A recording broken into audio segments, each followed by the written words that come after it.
bueno, todas las Este, películas de esa época.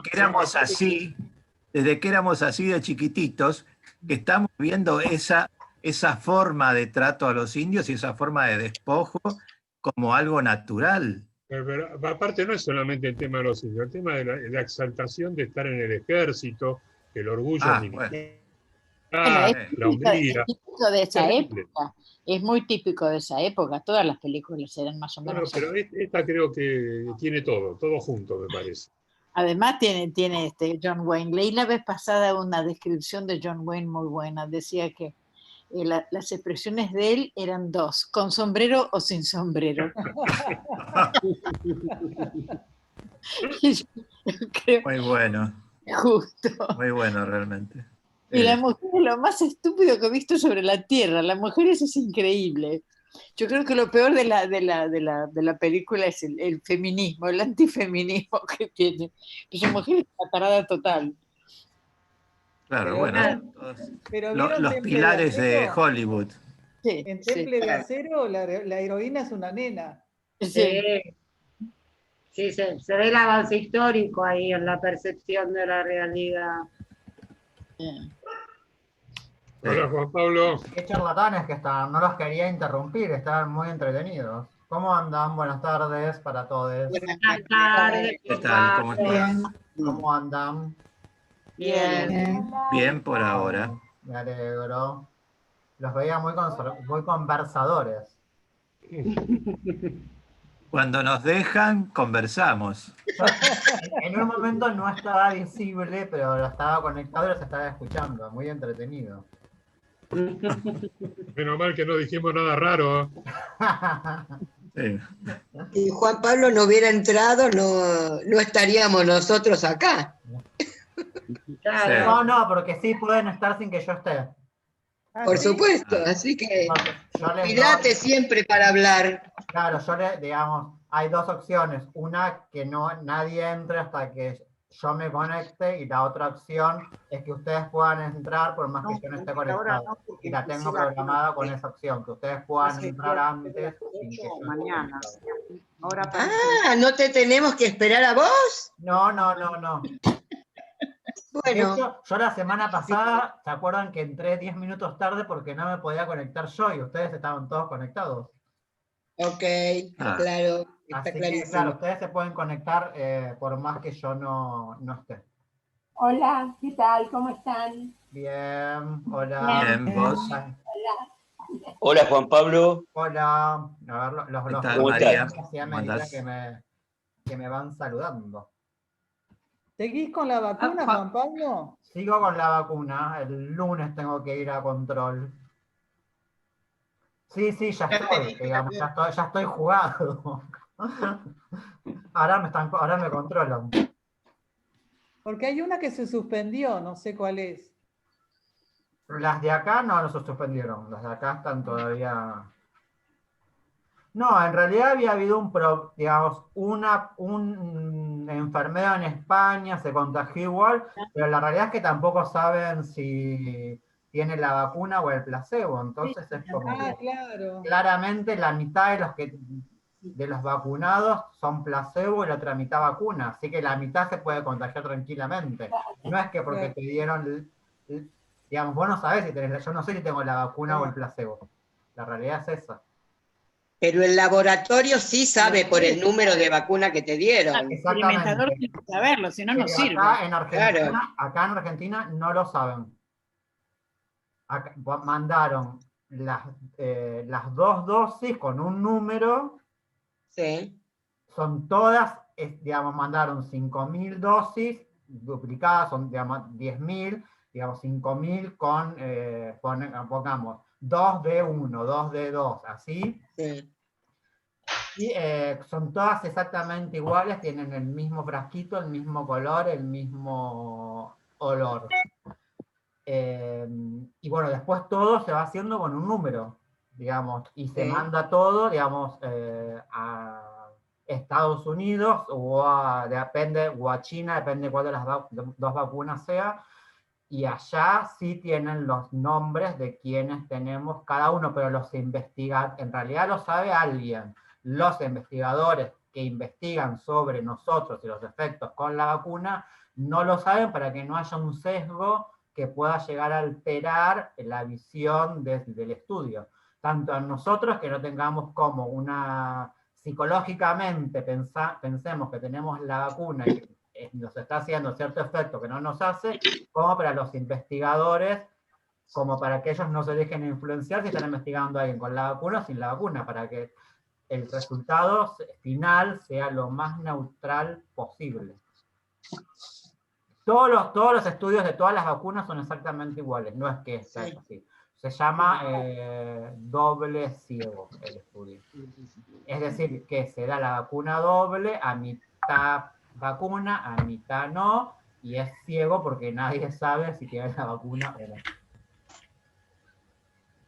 Así que bueno, nada, igual hasta ahora no tuve, digamos, cada vez que me controlan me sacan sangre y mi sopa, y hasta ahora nunca vi ni que lo tuve, ni que lo tengo en el momento. Así que, Pero a vos te dieron placebo. no lo sé. No se sabe. Por eso te sentís tan bien. Es broma, broma. No, igual a mí me pasa algo que yo nunca reacciono. Yo tengo todas las vacunas que hay que darse en la vida y nunca tuve un efecto adverso con ninguna vacuna. Hay gente que le pone una vacuna y se le hincha el brazo, levanta fiebre con la vacuna, no sé, la de la gripe, pongamos. A mí nunca me pasa nada con las vacunas. Siempre me ponen la vacuna, jamás se me hinchó ningún brazo, jamás digamos, nunca tuve una infección en la vacuna, nunca me picó una vacuna, nunca levanté fiebre. Así que bueno, tampoco soy digamos, porque yo no tenga efectos, tampoco es parámetro de nada. Pero bueno, sí, yo tengo la duda esa. Igual, después de los 2 meses, si yo me hago el PCR, no, el serológico, que es el de la sangre, voy a saber por mi cuenta, yo voy a saber si tengo anticuerpos o no, y ahí voy a saber si me dieron la vacuna o no. ¿Y cuándo se cumplen los 2 meses? Se cumplen el miércoles, el 21 de octubre. Y voy a esperar un poquito más. Supongo que el jueves estarás haciéndote el estudio. No, voy a esperar un poquito más por las dudas, porque por ahí, digamos, los anticuerpos, digamos, a los 2 meses se supone que uno alcanza la mayor cantidad de anticuerpos. Voy a esperar un poquito más porque puede haber un pasaje de una diferencia de una semana, digamos, que sea 2 meses y una semana, o una semana antes. Entonces voy a esperar una semana más para estar más seguro. Siempre tan prudente vos. Dale, loco. Así que después nada, les voy a contar cuando sepa si tengo... Sí, por favor. Si tengo por favor. cuerpos, ahí les cuento y ya puedo andar por la calle tranquilo. Bueno, A cara descubierta. digamos, la idea ahora es, se sabe que la vacuna genera anticuerpos, lo que no se sabe es cuánto duran los anticuerpos en el organismo. El estudio de la fase 3 es ese. Para ver cuánto tiempo nos duran los anticuerpos. Veremos. Hola, la gente que sigue estudiando. Bueno, Vas a poder tomar plasma después. sí, no te escuché. ¿Alguien me preguntó algo? Juan Pablo, ¿te puedo decir algo? Sí, sí.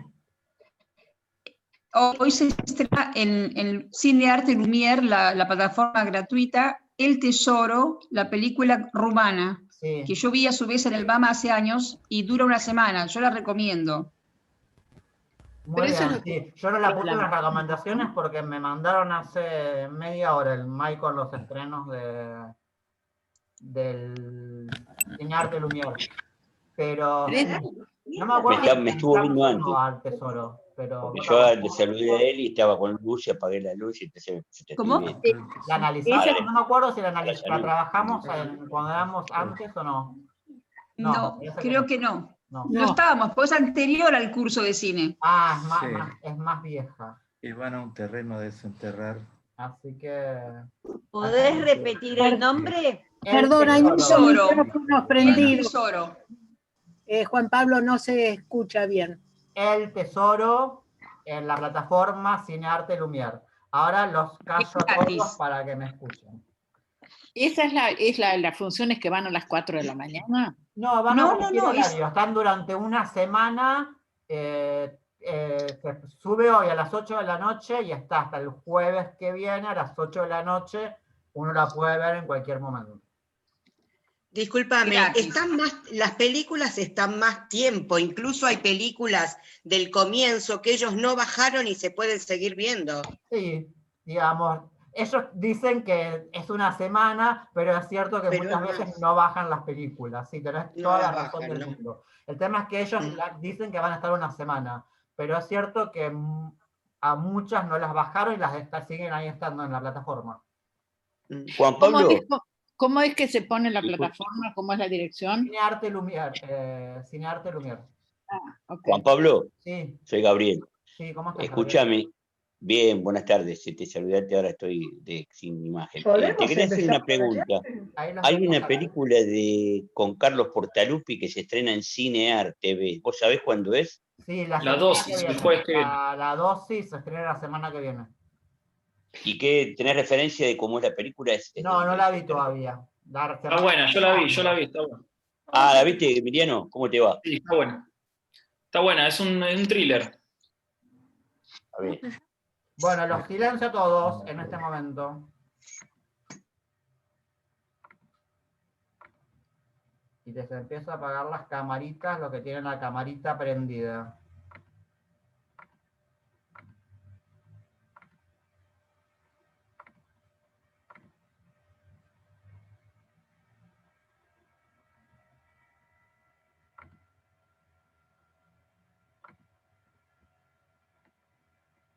Bueno, muy bien, se me apagaron todas las cámaras solas.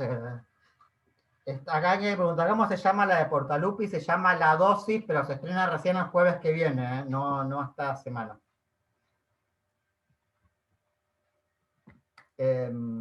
Acá Carlos, que es médico, me dice que el estudio es doble ciego. No sé si dije que era doble ciego o dije otra palabra, pero bueno, es doble ciego el estudio.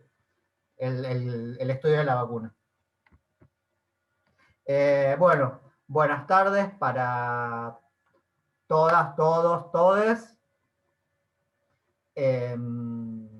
Acá estoy estoy leyendo el chat y... Sí, ahora voy a hablar de eso, el que puso esa película. Bueno, buenas tardes. Para los que creo que no hay nadie nuevo, si no hay alguien nuevo, mi nombre es Juan Pablo Russo, soy el coordinador de la Escuela de Espectadores de Cine y del área de Artes Audiovisuales del Centro Cultural de la Cooperación, que es de la que depende la Escuela de Espectadores de Cine, donde funcionábamos antes de manera presencial, antes de ser virtual. Voy a hacer algunas recomendaciones para ver en algunas plataformas de streaming. Así que si me pasan la... bueno, antes que nada les recuerdo que la semana que viene, que es el 22 de octubre, tenemos el seminario de Godard y pueden ver que está en Netflix el libro de imágenes. Si alguno tiene Movie, el Movie hay un abanico muy grande de películas de Godard y creo que si alguno tiene Qubit, también hay películas de Godard. Pero bueno, ponemos el libro de imágenes como referencia porque todos tienen Netflix, entonces bueno, para que todos puedan ver una misma película. A todo esto, y la última clase tenemos Rebeca. Rebeca se estrena en Netflix la semana que viene. Así que, dicho esto, paso a algunas recomendaciones para ver en diferentes plataformas.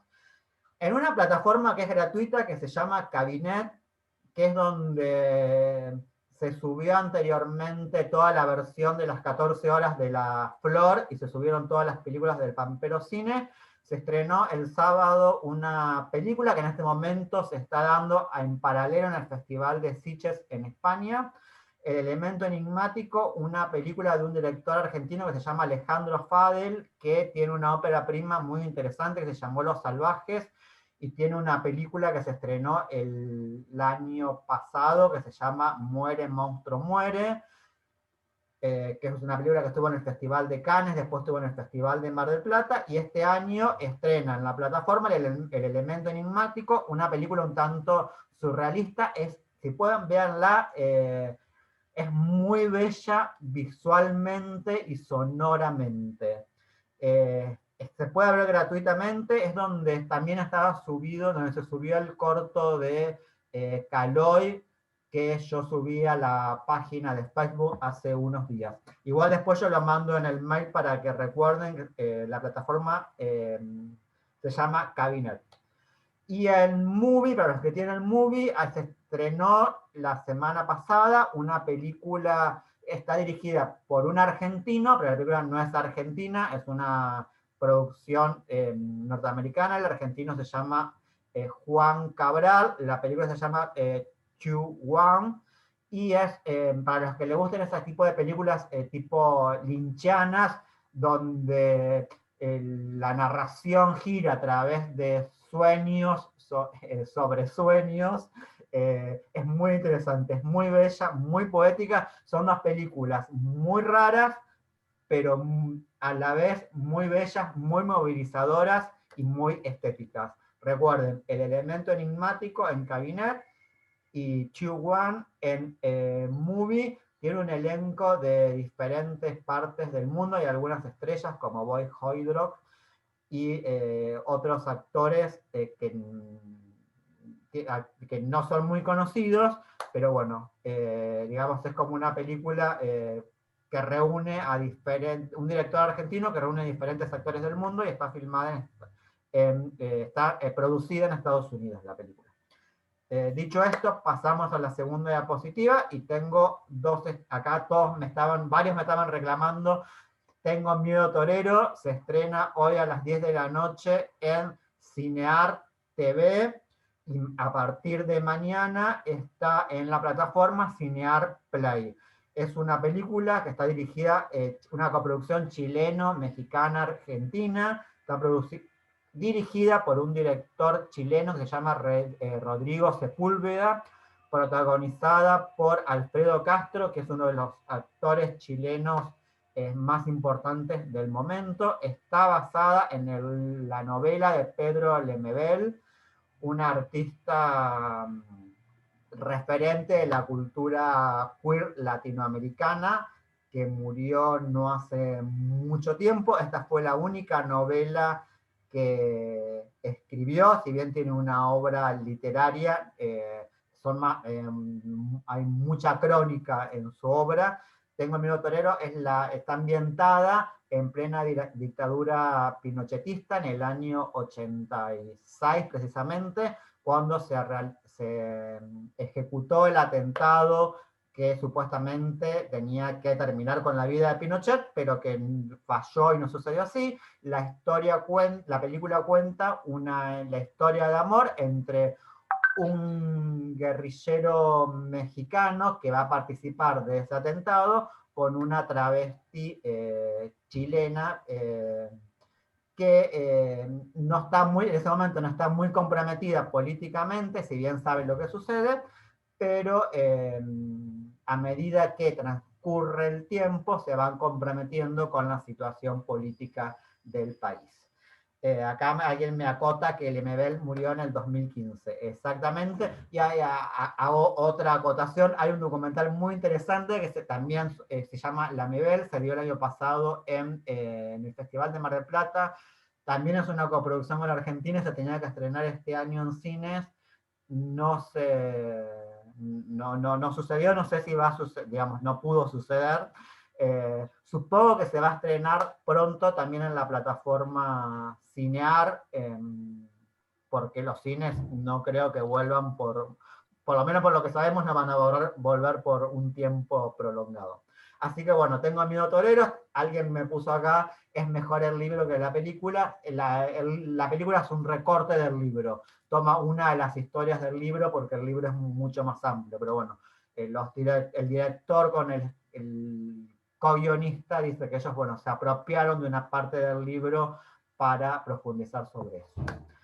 Y la segunda recomendación que tengo se estrena mañana en Netflix, se llama El Juicio de los Siete de Chicago. Está dirigida por Aaron Sorkin, que es más reconocido como guionista que como director, pero bueno, la película está como, digamos, viene con una gran campaña, como que es la gran apuesta para el Oscar 2021. Tiene un mega elenco y habla sobre, en el año 68, en una convención democrática, hubo un enfrentamiento entre la policía y las fuerzas federales, hubo un juicio donde digamos, hubo un juicio donde se los acusó, no de traición, no me sale ahora exactamente la palabra, pero algo muy parecido, y la película lo que hace es retratar ese momento haciendo un paralelismo con lo que está pasando en Estados Unidos en este momento. Vuelvo hacia atrás, hay que me pregunta cómo se llama el libro, de Tengo Miedo Torero, se llama exactamente igual, Tengo Miedo Torero. Digamos, el título es el mismo. Así que bueno, esta película se estrena mañana, la veremos, y seguramente va a ser una de las películas del mes de noviembre, porque es uno de los platos fuertes de este año. Así que dicho esto, yo me retiro a mi silencio y mi ocultamiento. Habilitame la cámara, Juan. Ahí te habilito, perdón, me olvido que te tengo bloqueado. Ahí me parece que fíjate si te podés desbloquear, te desbloqueé yo. Ahí estoy, perfecto. Hasta luego. Bueno, buenas tardes, ¿cómo están? Mi nombre es Emiliano Basile, soy diseñador de imagen y sonido de la UBA, soy también licenciado en enseñanza audiovisual por la Facultad de San Martín. Hice varios cursos de crítica en la ENERC, donde nos conocimos con Juan Pablo. Hice también las materias de artes combinadas, de filosofía y letras, es la carrera que hizo Fede. Artes combinadas, creo que ahora cambié el plan de estudios, pero en su momento era teatro y cine, yo hice las materias de cine. Y ahí, bueno, con Fede damos las clases, dictamos las clases de este curso que dimos en llamar Escuela de Espectadores de Cine. Fede. Hola, ¿cómo estás, Emiliano? Bueno, gracias. Estamos de presentaciones porque seguramente tenemos gente nueva en este mes y está bueno siempre poder volver a recordar las reglas del juego y quiénes somos y quiénes estamos en la escuela. Como bien decía Emiliano, yo soy licenciado en Artes Combinadas, investigador, tanto en cine como en teatro, y bueno, participamos juntos de este proyecto, que es la Escuela de Espectadores de Cine, que no es solamente un curso más de cine, sino que es un espacio pensado para el espectador, y que inclusive también es un acto de reflexión y un acto de investigación para nosotros, trabajar sobre la figura del espectador como el centro de nuestras ideas sobre el cine. Y en función de esto, armamos esta clase sobre el western, ¿no? El género del western. Vamos a hacer un recorrido de este género por toda su historia. Y ahí tiene algo muy interesante el western, y es que es un género que es de alguna manera inventado. Todos los géneros son inventados, pero este particularmente es completamente una invención. Y es una invención porque ese lejano oeste que se ve en las películas, sobre todo en las películas clásicas de western, digamos, los western clásicos del periodo clásico, no existe como tal. El lejano oeste no era así. Es toda una ficción construida para establecer un pasado común para los norteamericanos, ¿no? Construir la idea de la fundación de Estados Unidos de modo ficcional, patriota, la idea de la conquista del territorio, un montón de cuestiones que vamos a ir hablando y vamos a ir viendo cómo a través de las películas de este género en el tiempo se va modificando. Y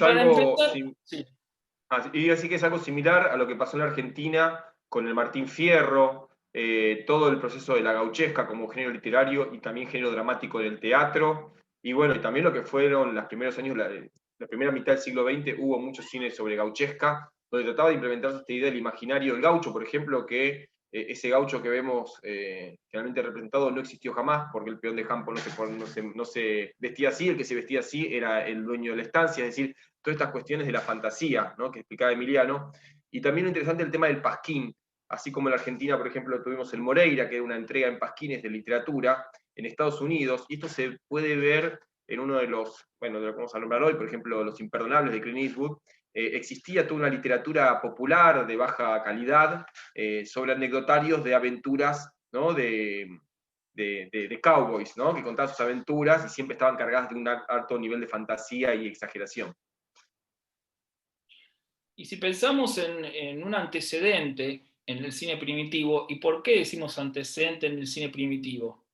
Primero tenemos que contar que lo que se llama, lo que denominamos cine de narración clásica, o sea, cuando se establece el modelo institucional de narración, es aproximadamente hacia 1915, ¿no?, cuando se dice, bueno, para narrar cinematográficamente hay que utilizar este tipo de recursos y no otros. Por eso dice que todo lo que se hace anteriormente a 1915, 1895, que se hacen las primeras películas de Armando Lumière hasta 1915, es un cine primitivo. Cine primitivo porque era un cine de experimentación, donde se estaba buscando esa forma narrativa. Por lo tanto, tampoco existían como los géneros cinematográficos, que es una manera de clasificar la producción que va a tener el cine clásico, ¿no? Así, bueno, ahora vamos a hacer una película de este género o de este otro. Pero en ese cine primitivo se crearon un montón, casi sin saberlo, de estructuras narrativas, iconográficas, que dieron lugar y posibilidad a la existencia de esos futuros géneros ya consolidados, con estructuras, códigos, nombres y características específicas. ¿Qué quiero decir? Entre ellos, esta película, El Gran Robo al Tren, de Porter, era un western sin autodenominarse western, porque no existía ese nombre del género, ¿sí? Como no existía la ciencia ficción cuando Méliès hizo El Viaje a la Luna, y así puedo nombrar varias. Entonces, esta película de alguna manera empieza como a implementar esas iconografías de lo que es el cowboy, de lo que es el ladrón del banco, el ladrón del tren, el ladrón de diligencias, el hombre del trabajador que aparecía ahí, el oficial del sheriff, del alguacil o de la ley, el nombre que tenga, que es el que venía a confrontar a estos delincuentes, y toda esa lógica de aventuras que se empezaba a dar en esta oportunidad, empiezan a retratarse en esta película que se ve en YouTube, está en YouTube completa tranquilamente. Y tiene una particularidad en función de un final con un plano más cerrado, porque todavía no existía el primer plano en esta época, que tenía que ver con el disparo a cámara. Fede, ¿querés contarlo? Sí, bueno, básicamente, como decía bien Emiliano, lo que es la gramática, la gramática y todo lo que es el tamaño de planos, ¿no?, no estaba configurado como un lenguaje. Y, por ejemplo, a esta película le faltaban protagonistas. ¿Por qué? Porque al no haber primer plano, vos no podés identificar personajes y por ende no podés seguir a un personaje, sino que seguís figuras, ¿no?, roles que van funcionando. Por eso también dicen que esta película es una película híbrida. ¿Por qué? Porque tiene muchos elementos del cine primitivo, pero conservamos, por ejemplo, el germen del género. O, por ejemplo, algunos paneos, algunos planos con profundidad de campo, donde hay un montaje interno de las imágenes, como por ejemplo decía Emiliano también, el final de la película, antes de este plano emblema, donde los personajes aparecen por el bosque y van persiguiendo a los ladrones en una especie de profundidad de campo inesperada para la época, ¿no? Imágenes con profundidad de campo cuando el tren pasa y estaciona, etc. Es decir, una película que estaba en ese sentido híbrida, ¿no?, que tenía un pie en el pasado y en un pie, sin saberlo obviamente, en lo que se iba a venir como cine clásico. Y en cuanto al plano emblema, y esto es una de las cuestiones por las cuales los directores dicen que inconscientemente ya es una película que está atravesada por el género del western, el plano emblema era un plano extra de carácter no narrativo, solamente un carácter espectacular, es decir, para generar una especie de ilusión de espectacularidad en el público, asustarlo, donde un cowboy en primer plano, ¿no?, con plano pecho, mejor dicho, miraba directamente a cámara y con un revólver le disparaba al público, ¿no? Como para que el público genere ese efecto de susto, algo parecido a lo que les pasó a los primeros espectadores en Francia de las películas de Lumière, La llegada al tren, 1895, bueno, que pensaban que sería el tren encima, bueno, el mismo efecto quisieron conseguir con este plano, ¿no? Apuntar a cámaras y disparar. Los teóricos lo llamaron plano emblema. ¿Por qué? Porque dicen que ya desde el elemento visual, este plano que se ponía o al principio o al final de la película estaba diciendo, ¿no? Con imágenes, esto es un western, esta es una película de cowboy, esto es una película del salvaje oeste. Es decir, es un plano que está identificando la película con un protogénero, ¿no? Desde visualmente está diciendo esto es un western. Por eso se considera que esta película no solamente es la película híbrida entre el lenguaje cine clásico y el moderno, no solamente es el germen del western, sino que también es el germen de la idea de género cinematográfico, ¿no? Es como, digamos, obviamente esta lectura se hace después, se hace con los años, ¿no? Con el diario de lunes, como dice siempre Emiliano. Es verdad, pero esto es lo que tratamos de definir, ¿no? En esta película ya se empiezan a ver, o sea, se funda un género por excelencia. Inclusive se funda no solamente el western, sino todo el género de policial, todo el cine de acción, e inclusive Martin Scorsese, cuando hace Buenos Muchachos, termina la película con un plano de Joe Pesci, si no me equivoco, sí, que está disparando a cámaras exactamente igual a como diciendo, acá estoy parado en el género policial, en una película de gángsters, y este cine de violencia comenzó con el germen de Porter en 1903. Hasta ahí, no quiero aburrir más. Bueno, el gran padre del western es John Ford. Creo que alguna vez hablamos de que en el cine clásico tanto los directores como los actores tenían contratos con los estudios. Y el estudio que contrataba a un director que se especializaba en western, lo utilizaba para hacer western, ¿no? Entonces eso hacía que cada estudio se focalice en un género determinado. Bueno, el caso de John Ford, que cuando le preguntaban por su currículum, él se definía a sí mismo de esta manera que dice la placa. Decía, soy John Ford, director de western, ¿no? Como si eso lo definiría como persona, como profesional, como todas sus habilidades estaban puestas en eso. Y en parte tenía razón el hombre, ¿no? Por ejemplo, acá tenemos una imagen de una película que se llama El caballo de hierro, de Iron Horse, que es una película muda que él hace. Y esto es interesante porque, como Hitchcock, por ejemplo, en otro tipo de géneros, atravesó todas las épocas del siglo XX. Empezó en el mudo, pasó a filmar en el sonoro, consolidando el género con el sonido, desarrolló distintos recursos muy utilizados, incluso hoy en día, del lenguaje cinematográfico, y filmó con el color también, finalmente. Entonces, ayudó a esta construcción no solo del género, sino del lenguaje cinematográfico en el periodo clásico. Y bueno, y esto que habíamos mencionado, ¿no? Esta idea del pasado idílico, ¿no? Que el western construye.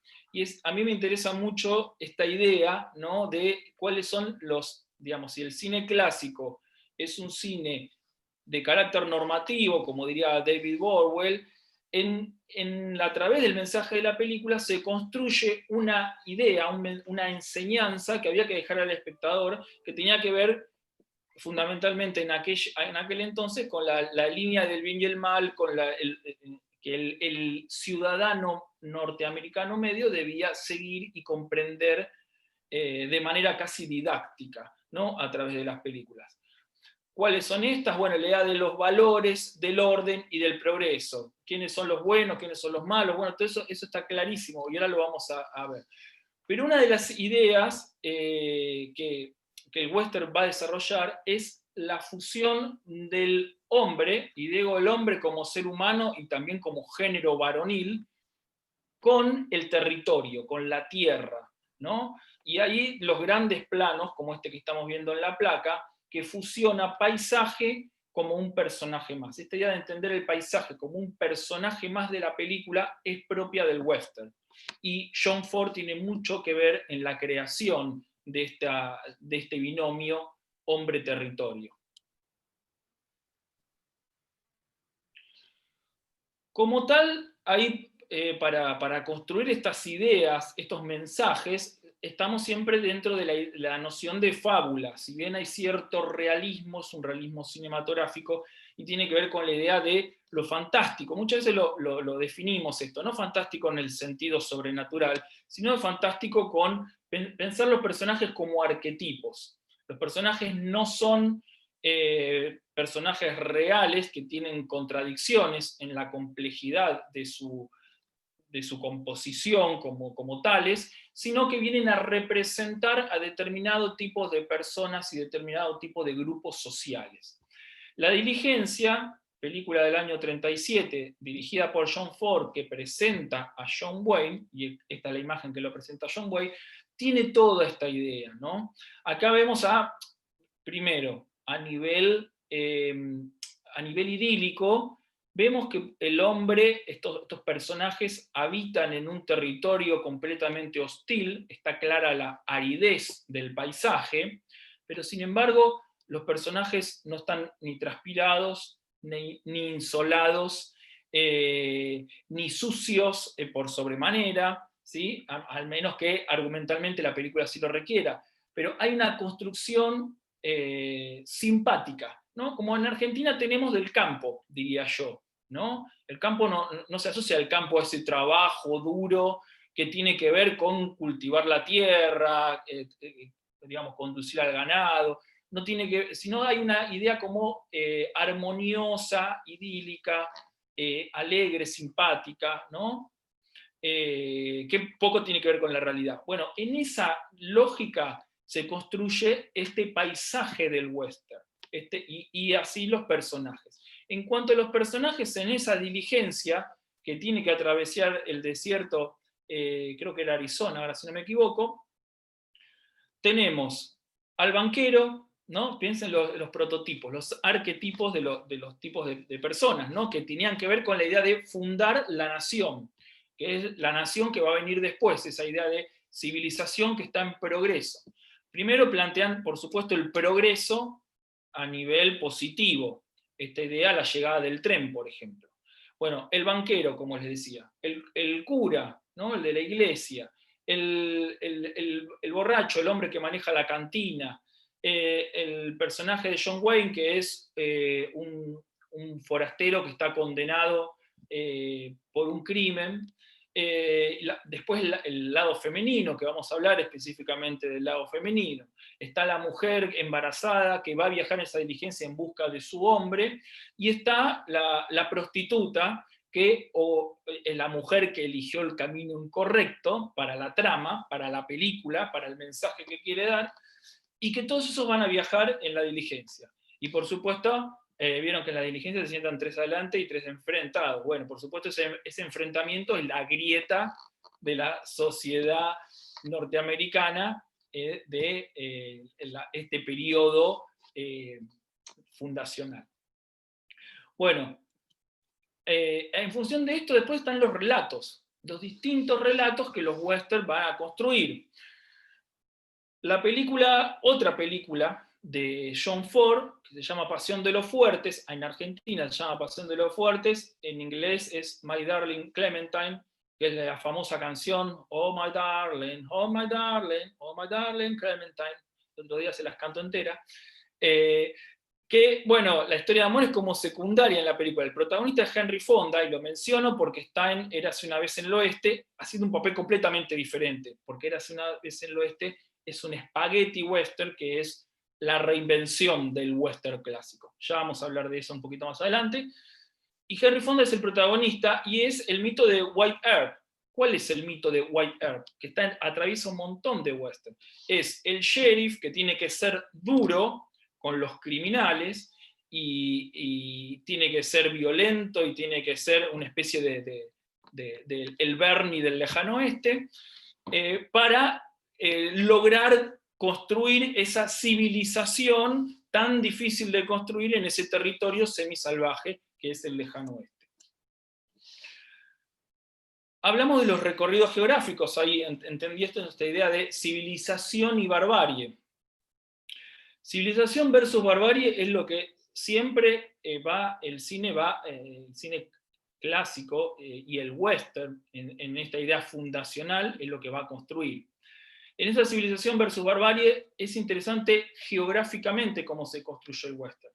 Está el pueblo, que de alguna manera es el centro de civilización, donde está el sheriff, donde está el banco, donde está la iglesia, y por fuera de ese territorio está lo salvaje, ¿sí? Fuera de ese núcleo civilizado que es el pueblo.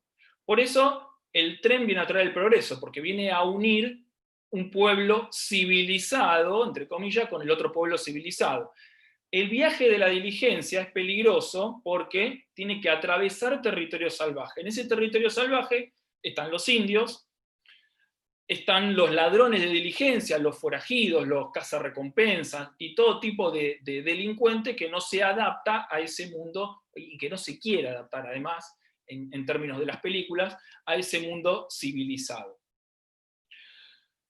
El adentro y el afuera, después están por fuera del pueblo, puede haber casas, como el caso del fotograma que están viendo es de Más corazón que odio, en inglés The Searchers, la película también de John Ford, también con John Wayne, una especie de actor fetiche que tenía con él, que aparece la casa del campesino, el campesino que está por fuera del pueblo, pero que a fuerza de trabajo es el ciudadano común del lejano oeste.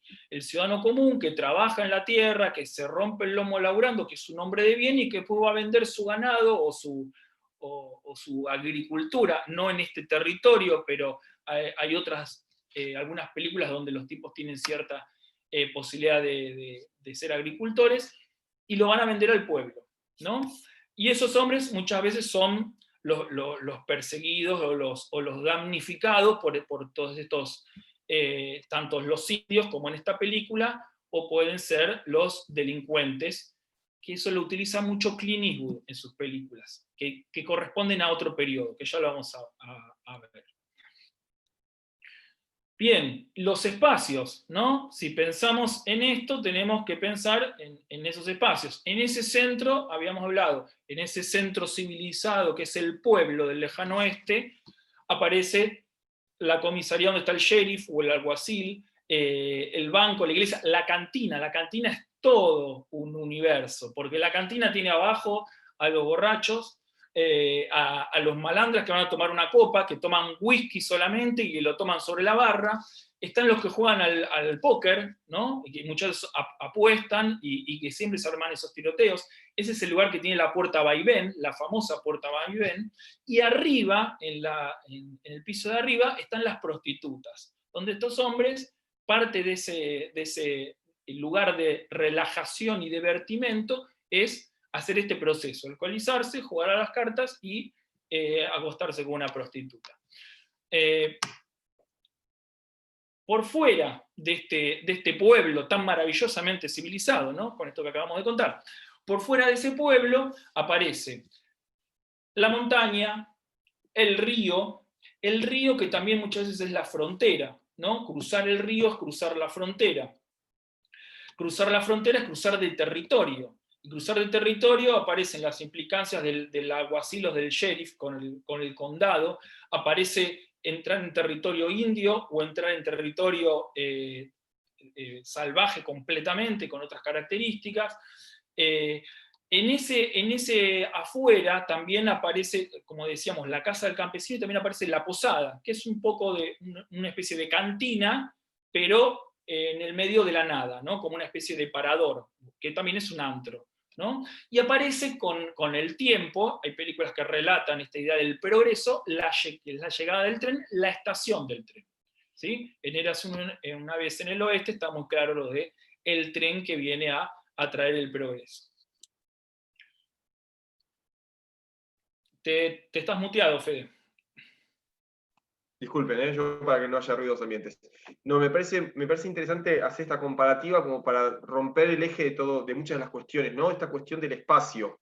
Hay un espacio están como estas islas de civilización y el espacio entre ellas son espacios de aventura, porque es un espacio salvaje, y es un espacio también del peligro. En ese sentido, mucho de la construcción que hace el western se parece muchísimo a las películas que, por ejemplo, trabajan los mundos post-apocalípticos, ¿no? En la ciencia ficción. Pienso, por ejemplo, en Mad Max, ¿no? La saga de Mad Max, donde también hay pequeños pueblos, y entre los pueblos y los pueblos está la nada misma, el desierto, y en esos espacios del desierto siempre hay bárbaros que están ahí para matarte, para perseguirte, está como la violencia siempre cercando todos los espacios de civilización. Esa cuestión también del páramo de la muerte, ¿no? Estos focos de civilización están en el medio de espacios donde la muerte y la crueldad son moneda corriente. Totalmente. El fotograma que están viendo es de Searcher, de Más corazón que odio. Miren qué interesante el argumento, que lo que le pasa a esta gente de pueblo, ¿no? Estos campesinos que viven en una casa en el medio de la nada, es que llegan los indios y violan y matan a las mujeres y a una la secuestran. Y la secuestran y tanto el personaje de John Wayne como el otro más joven, que es de la familia, encaran, por eso de Searchers, la búsqueda de esta chica. Cuando la encuentran, es la chica que ven en pantalla. La chica se convirtió en la mujer del cacique, ¿no? Entonces, el dilema es del personaje de John Wayne si rescatarla finalmente o matarla, porque es alguien que perdió toda su humanidad para su concepción de mundo, ¿no? Su mundo civilizado, la chica cayó en manos del mundo salvaje, tiene todas las aptitudes del hombre salvaje, es la mujer del indio, no hay manera de recomponerla y traerla nuevamente a la senda del bien, diría la película. Bueno, vean el tipo de relato que construye en estas películas, ¿no? Bien, y acá algo muy interesante, el western y el lenguaje. Hay muchos elementos del lenguaje cinematográfico que construye el western. El primero, que no está acá en la placa, es la persecución a caballo. La persecución a caballo en la diligencia, perseguida por los indios, que disparan flechas, que los hombres que saltan entre los caballos a velocidad. Toda esa construcción es muy propia del western y lo implementa de manera muy, muy bien hecha, ya desde la diligencia, John Ford, el director. Cuando Fede mencionaba Mad Max tiene mucho de eso. Es la persecución y la batalla a velocidad. Recuerden que en Mad Max están tratando de transportar combustible, gasolina, a toda velocidad por la carretera y son atacados por los bandidos. Entonces, sin detener nunca las máquinas, en este caso los caballos, se da esa batalla a gran velocidad y en el aire, ¿no? Con mucha coreografía. En esas coreografías, imagínense, en el periodo que filmaba John Ford, prácticamente no había efectos digitales, era todo de manera artesanal, y había que filmar la velocidad, había que filmar la espectacularidad en la velocidad, y había que filmar con animales como los caballos, había que utilizar dobles de riesgo que podían sufrir accidentes, etcétera, etcétera. De hecho, hay historias de que sucedieron y varios. Estaba pensando esto de las típicas escenas de carrera con las diligencias, ¿no? La diligencia que va a toda velocidad y alrededor, esas secuencias son muy típicas y la encontramos en los western tanto clásicos como también en los western contemporáneos. Totalmente, totalmente. Es una marca registrada del western. Una marca registrada de John Ford es el horizonte, ¿no? Para filmar el paisaje hay que establecer la línea del horizonte, ¿no? Cuenta Spielberg, que lo fue a ver de joven a John Ford, se sienta en la oficina de John Ford y tenía fotos y afiches de sus películas y le dice John Ford, mire ese cuadro y dígame dónde está el horizonte. Y Spielberg no entendía, cuenta Spielberg, no entendía qué era lo que le estaba diciendo, qué era lo que le preguntaba. Y le dice, no sé dónde, bueno, el horizonte nunca tiene que estar en el medio del plano, tiene que estar o más arriba o más abajo. Y ahí está hablando de lo que es la composición visual del plano, ¿no? La regla de los 2/3. ¿Qué quiere decir esto? Que el plano está dividido, a ver si lo puedo hacer en mi imagen, ¿no? Está dividido horizontalmente en 3. El horizonte no tiene que estar en la mitad del plano, sino tiene que estar un poco más abajo o un poco más arriba. Eso va a hacer que se construya de manera más armónica e interesante el paisaje y le dé la importancia que para el género tiene. Fíjense en esta imagen de Río Grande, que John Wayne está sobre la montaña, pero ese horizonte va a estar marcado en el tercio debajo del plano, ¿no? de esa línea del horizonte.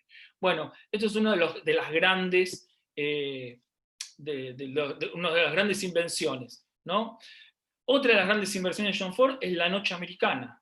Esta idea de que sí que hay que filmar la noche en películas de Hollywood, no se ilumina menos como se ilumina habitualmente la noche.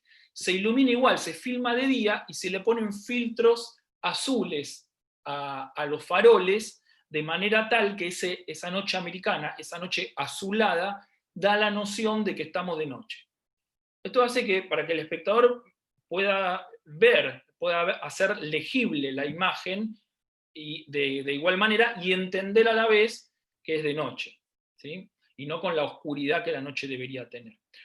Otra de las grandes cuestiones es la filmación del Gran Cañón del Colorado como el gran set de filmación de este cine, ¿no? Ustedes saben que la mayor parte de las películas del periodo clásico se filmaba dentro de los sets de filmación, pero después había que hacer exteriores, sobre todo en el western, donde no se podía recrear estas escenas, los planos generales. Y los planos generales del río, de las persecuciones, e incluso de los personajes atravesando el territorio, el desierto, se hacen en el Gran Cañón Colorado, y montañas rocosas son filmadas digamos, e inmortalizadas por este hombre, y de ahí para siempre, ¿no?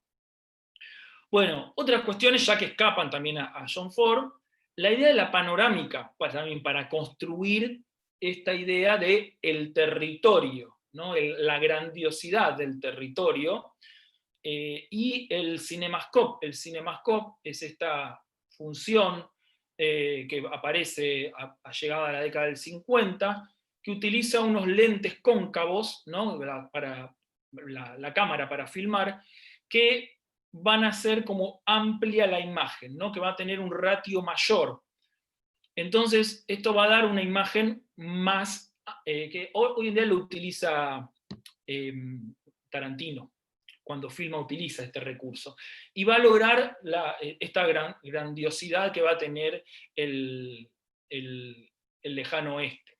El otro recurso, bueno, la utilización de los primeros planos, de los planos de detalle en el duelo, las miradas, las manos, los cartuchos con los revólveres, y el plano americano. El plano americano en la escala de planos, plano general, plano entero, plano pecho, primer plano, plano medio a la cintura. El plano americano es el plano que corta un poco arriba de las rodillas, ¿sí? en los muslos. Y es un plano inventado para el género, para el western, porque es el plano que permite ver al personaje de la manera más cerca posible, pero también ver los cartuchos de sus pistolas que están a la altura de sus muslos, que en un plano medio no lo podríamos ver, y en un plano entero quedaría muy, muy pequeño. Acá tenemos una imagen de Clint Eastwood Por un puñado de dólares, la película que hizo con Sergio Leone, ya de Spaghetti Western, que sigue esta característica. Cuando vimos la presentación de John Wayne en La Diligencia, unas imágenes atrás, a ver, vuelvo rápidamente, acá estamos, también tenemos acá un plano americano, en la misma manera, en la misma fisonomía. Es interesante cómo, más allá de la gramática común que tiene el cine clásico, el western tiene una utilización de los planos muy especial y muy específica, ¿no? Resumiendo un poco todo lo que dijo Emiliano. Primero, la representación de este personaje que hablábamos, que es el paisaje, en el gran plano general, ¿no? Ese plano gigantesco donde el hombre queda pequeñito en la inmensidad. Luego, bueno, el plano americano como este nuevo personaje también que aparece, que es el arma, ¿no? Y el momento del duelo. Y después, por ejemplo, también estábamos acá en la misma cuestión, el tema de los planos detalles.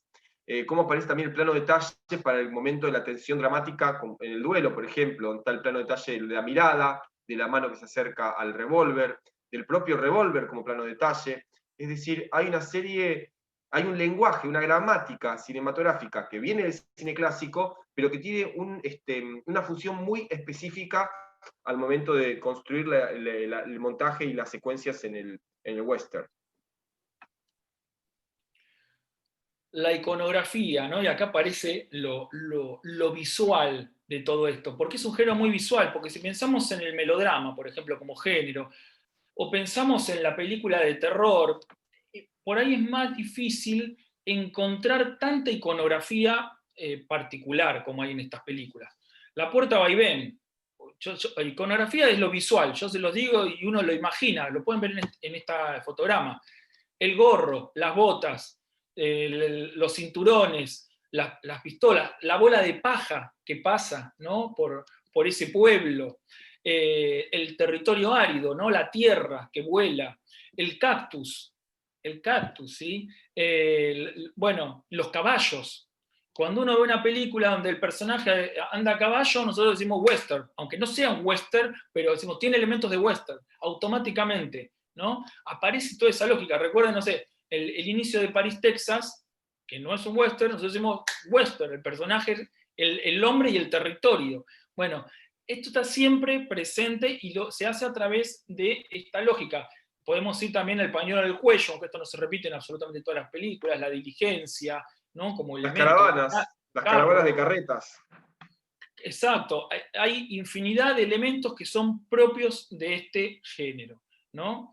Este afiche es de Río Rojo, película de Howard Hawks, ¿sí? 1948, en donde una de las pocas veces que John Wayne hace de villano. El personaje, el bueno, el protagonista es Montgomery Clift. Bueno, acá aparece otro personaje muy interesante, que es Gary Cooper.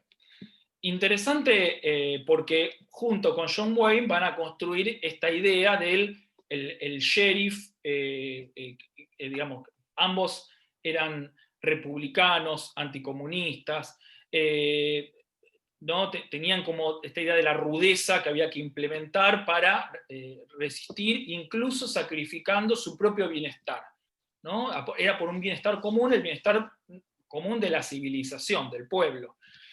Y acá hay una película muy, pero muy interesante que se llama A la hora señalada, ¿no? High Noon, que es una película maravillosa en estos términos, ¿no? La dirige Fred Zinnemann. Acá Gary Cooper es el sheriff, es el hombre del pueblo, y se entera que acaban de liberar a 3 delincuentes que él había arrestado en el pasado. Y estos 3 delincuentes iban a venir en el tren de tal horario, creo que era de las 3 de la tarde, a vengarse, ¿no? Y eran 3 tipos muy peligrosos, y a vengarse contra él.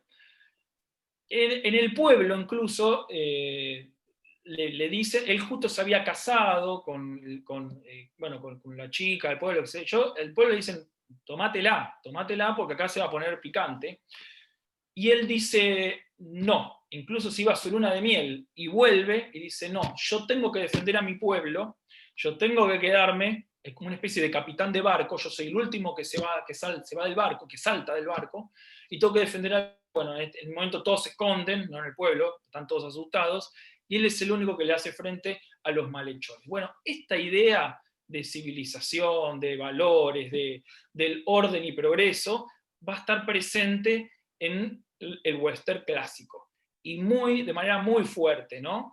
El personaje es con códigos, ¿no? Esta idea de que había una idea muy normal que se repetía, era que John Wayne nunca le pegaba a un tipo que, digamos, peleaba a golpe de puño, el oponente, por más villano que sea, caía al piso y John Wayne esperaba que se levante de vuelta para volver a golpear. Es como no pegarle a un tipo con anteojos. Bueno, esa misma lógica lleva al extremo. Nunca le dispares a un hombre por la espalda, tampoco le disparar a ningún hombre por la espalda.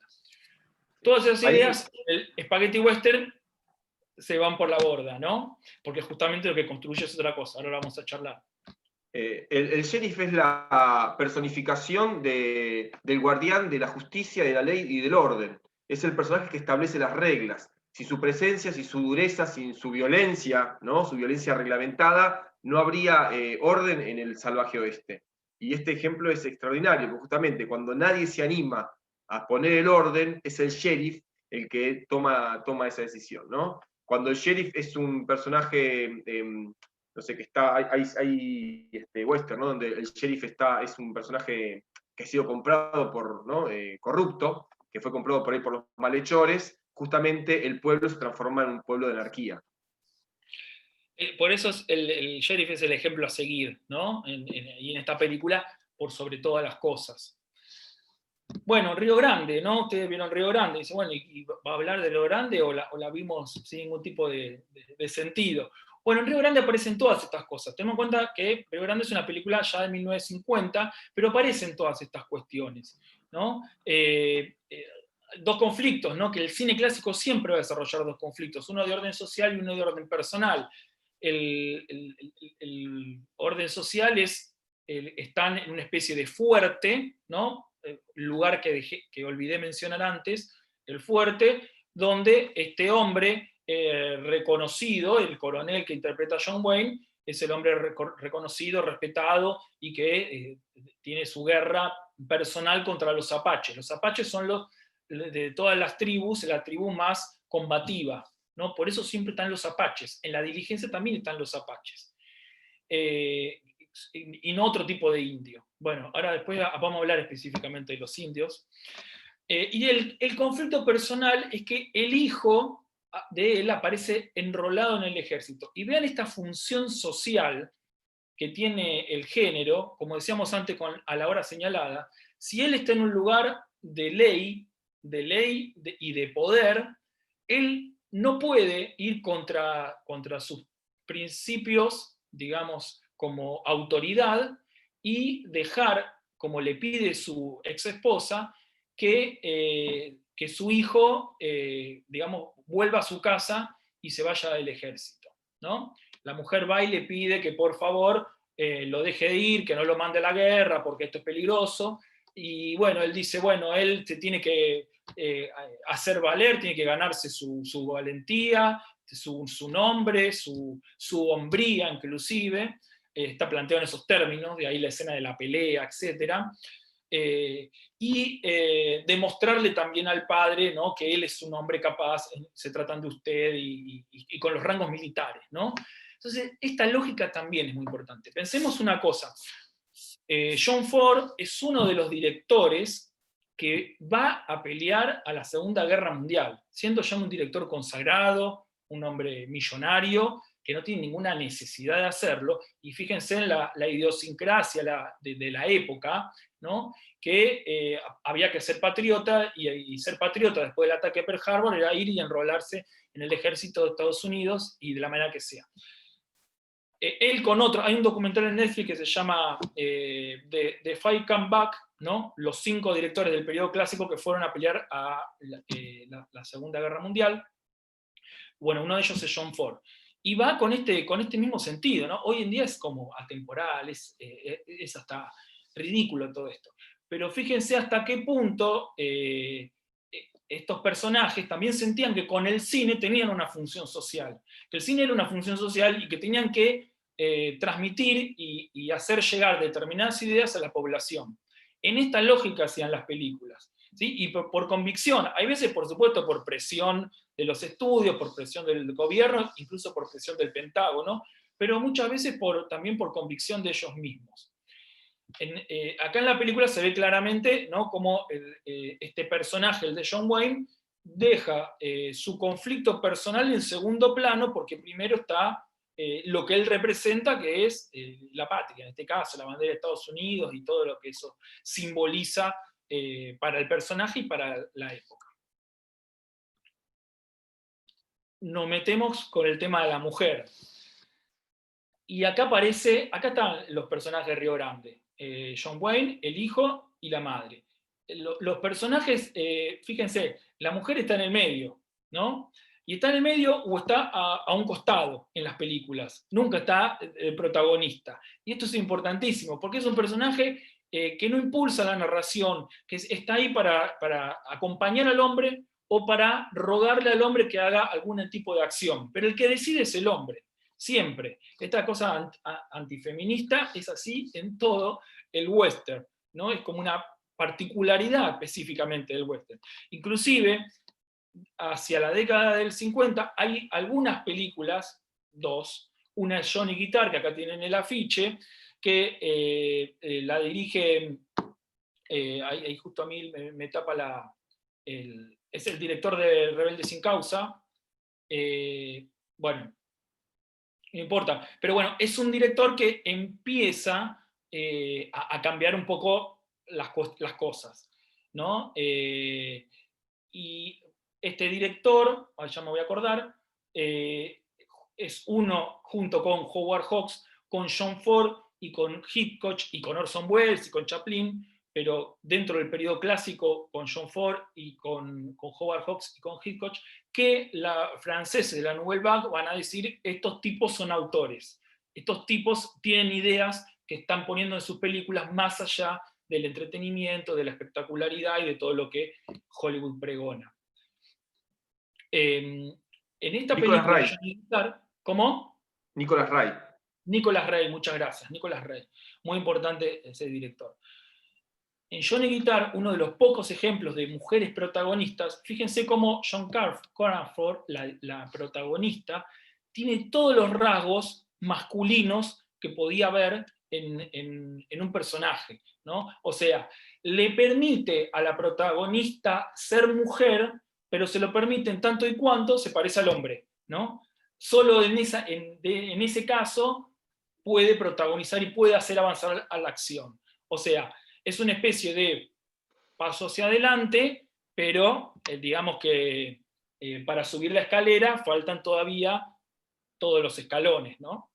Es muy interesante pensar en estos términos y ahora más adelante lo vamos a comparar con el western actual, moderno. Con los indios pasa lo mismo, ¿no? Pasa lo mismo al punto tal que los apaches en las películas prácticamente no tienen rostro, son como personajes inhumanos, se mueven en masa primero, ¿no? Lo cual, esta idea de tribu, de comunidad, o sea, son un algo, ¿no? Son un otro, pero no tienen rasgos humanos, no son humanos para la película, a este punto, ¿no? Y hay también, bueno, el caso emblemático, un western ya más moderno, Danza con Lobos, donde el personaje de Kevin Costner reconoce en los Sioux su lógica, su manera de comportarse, y se mimetiza con ellos. Dentro del periodo clásico, también, años 54, ¿no? A partir de los 50, como le digo, empieza a cambiar un poco la cosa, como Johnny Guitar en el caso de la mujer, y como Apache en el caso de la película protagonizada por Burt Lancaster y dirigida por Robert Aldrich. También director muy interesante de Policiales Negros, sí, te estoy diciendo bien, Policiales Negros. Burt Lancaster haciendo de indio con los ojos verdes, ¿no? La novia, la india novia, también tiene ojos verdes, ¿no? Con lo cual es ridículo. Y hay todo un proceso también de la película que el personaje, lógicamente, lucha ante la injusticia lucha solo, porque por eso puede tener rostro, puede ser identificable, porque se separa de su tribu que fue esclavizada por el hombre blanco y lucha solo contra el hombre blanco, hasta que descubre que se enamora de su mujer y que logra asentarse, ¿no? Como una especie de camino hacia la identidad, y donde que parte de esa lucha ya no es por la rebelión ante el hombre blanco, sino que es prácticamente por su propia rebeldía juvenil, que no termina de de asentarse y construir una familia, ¿no? Bueno, así, abro los ojos así, porque es un poco para que vean los relatos que eran progresistas en esa época, que tampoco progresistas son para nosotros ahora. La gauchesca que había mencionado Fede, ¿no? Y traemos con la gauchesca el Pampa Bárbara, porque la película más emblemática es La Guerra Gaucha, que es de 1942 y la dirige Lucas de Mare. Pero después, unos años después, Lucas de Mare dirige, junto a Hugo Fregonese, Pampa Bárbara. Y es el western criollo, porque es la misma lógica del western clásico, traspolada, como bien les contaba Fede, a el universo del gaucho, ¿no? Que también es idílico, que también es inventado.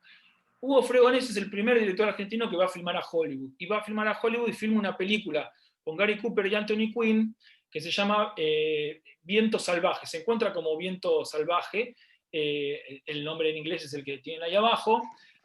Bueno, es una película más del western.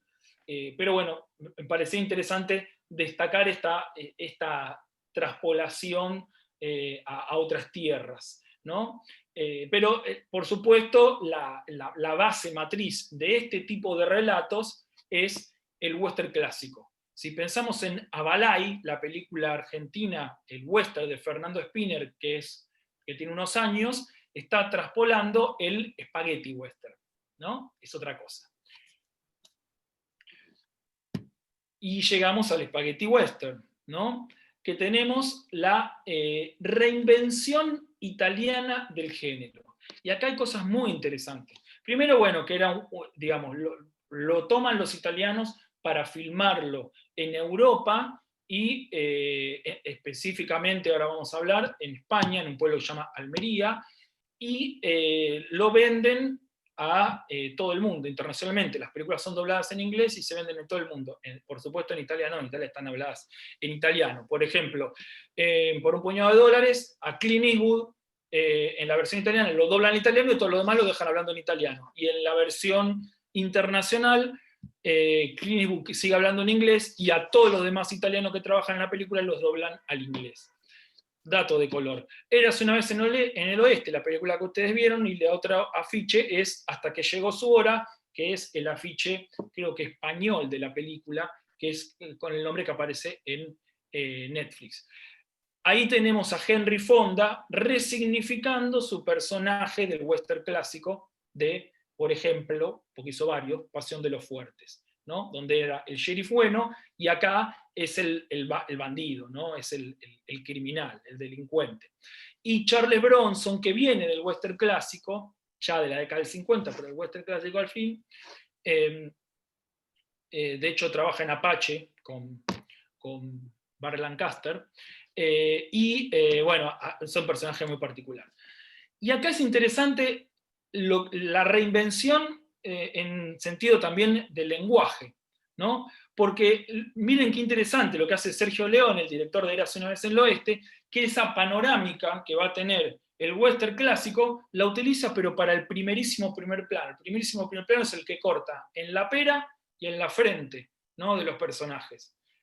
Y él utiliza ese plano completamente ancho para mostrar el rostro de los personajes, casi como si fuera insólito, como una contradicción.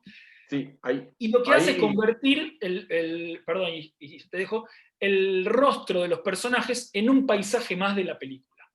¿Sí? Fede. No, es muy parecido lo que dijiste recién, igual.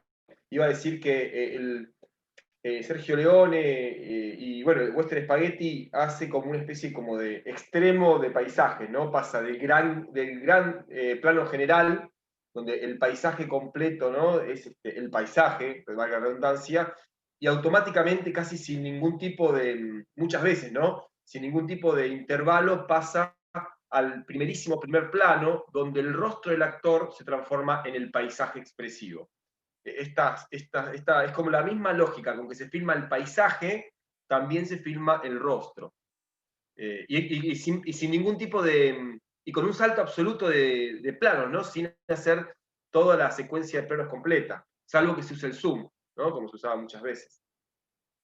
Y se pierde esta idea de lo idílico, ¿no? Acá aparece la suciedad, la transpiración, las moscas, la sequía, se percibe el sol que daña los rostros, ¿no? Por eso los rostros están como el rostro de Charles Bronson, ¿no? Que no era el de John Wayne ni el de Henry Fonda, ¿no?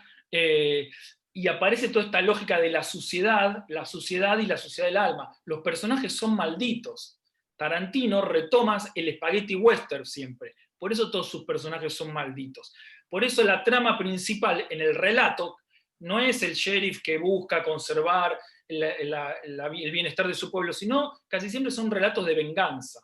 Los de Clint Eastwood, lo que Clint Eastwood se hace famoso a partir de primero una serie, después en esta trilogía de Sergio Leone, de Spaghetti Western, en España, y después empieza a filmar en Estados Unidos western. Pero los westerns de Clint Eastwood, el primero western que dirige, se llama La venganza del muerto. Ya estamos hablando de la venganza. El fugitivo Josie Wells es uno de estos campesinos que le matan toda la familia y toda la película buscando venganza.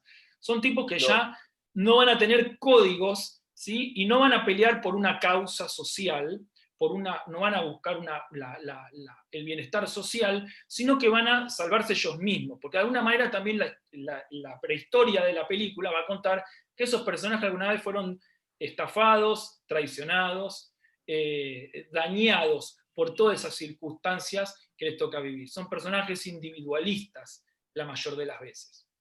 Ahí, porque también lo que estamos viendo acá es un cambio de punto de vista, un cambio de concepción de mundo, un cambio ideológico. Mientras que en Estados Unidos había una construcción del ser nacional, había una construcción de los valores republicanos, acá lo que hay es una deconstrucción de esos valores, es una cuestión de mostrar la crueldad sin tapujos, y también inclusive hay muchas veces muchas películas que tienen cierta mirada política de izquierda, muchas de las que trabajan con, por ejemplo, la presencia de los mexicanos y la Revolución Mexicana, la presencia del pobre rebelándose con el rico, la presencia del tipo que está por fuera del sistema, ¿no? Como estos personajes liminales, como el que hablábamos recién, que están por fuera del sistema y que justamente el villano muchas veces puede llegar a ser el sheriff, que es un personaje corrupto. Es decir, hay un cambio de los roles, hay un cambio de la moral y también un cambio ideológico. Sí. Sí, el personaje de Clint Eastwood en la trilogía de Sergio Leone es el hombre sin nombre, ¿no? Y es un mercenario, es un tipo que cobra dinero y trabaja para el mejor postor. En la primera película, por un puñado de dólares, es un tipo que va pasando de bando en función de quién le paga mejor. Y no tiene problema a dispararle a un tipo por la espalda o pegarle a un tipo que está en el suelo, ¿no? Aparece otra lógica. Sin embargo, es el bueno de la película, porque hay otros que son peores que él. Hay también una idea de representar la sordidez del mundo, un mundo más sórdido, un mundo con menos reglas, con más crueldad, con menos... Bueno, es una mirada, digamos, de una forma desoladora, pero con una búsqueda de no ser hipócrita. Inclusive igual, con el tiempo y con el paso del western, eso se fue transformando por momentos en una especie como de regocijo en la violencia, ¿no? Perdiendo a veces por momentos el punto de vista, porque western spaghetti hay de todas las calidades. Exactamente, y hay... cuestiones que vienen del cine negro, ¿no? Esta idea del mundo corrupto, del personaje que no es lo que parece, que esconde un lado de delincuente, de villano, un costado oscuro o perverso, son ideas propias del cine negro que aparecen en este cine, que ya estamos hablando de década del 60 y principios de los 70. Bueno, esto ya lo dijimos, ¿no? Sergio Corbucci, ahora lo vamos a mencionar de vuelta. Sí, vean que sí. Perdón, discúlpame. Hablando de esta película, Hasta que le llegó la hora, o Eras una vez en el oeste, es interesante cómo cambia el foco de dónde viene el mal. El irlandés, creo que es irlandés, el Colorado, quiere fundar un pueblo, y no es que los indios lo atacan y no dejan fundar el pueblo, son los mismos capitalistas, los mismos occidentales, los que por intereses individuales lo asesinan para que no funde el pueblo y poder quedarse con sus tierras. Hay como el progreso ahí y esa lucha de la barbarie contra el occidental que viene a traer el progreso se desfigura y ahí aparecen otras cosas mucho más confusas y más ambiguas, y mucho menos ingenuas también. Hay una pérdida de la ingenuidad también en este western.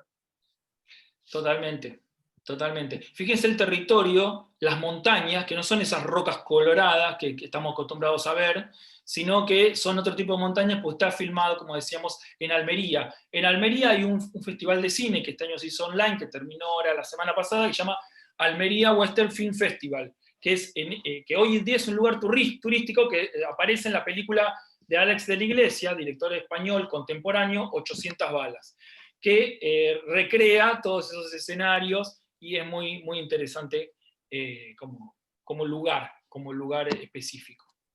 Recordemos, recordemos que Cinecittà, Italia tenía una gran producción de cine, por eso los productores y las películas son italianas, pero España tenía una mano de obra muy económica, y ese también era el motivo por el cual, más allá de los desiertos, de lo como es el sur de España, que permitía tener algunos paisajes, también es un motivo por el cual se filmaba en esa territorialidad.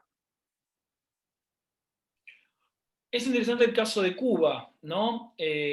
Porque hacen un western, siempre los cubanos, en los primeros años de la Revolución, esta película del año 68, si no me equivoco, Las aventuras de Juan Quinquín, de Julio García Espinosa, siempre los cubanos reutilizan los géneros, que los géneros son lo que conoce el público, y los reutiliza, los transforma para contar la historia de la Revolución, siempre lo hace.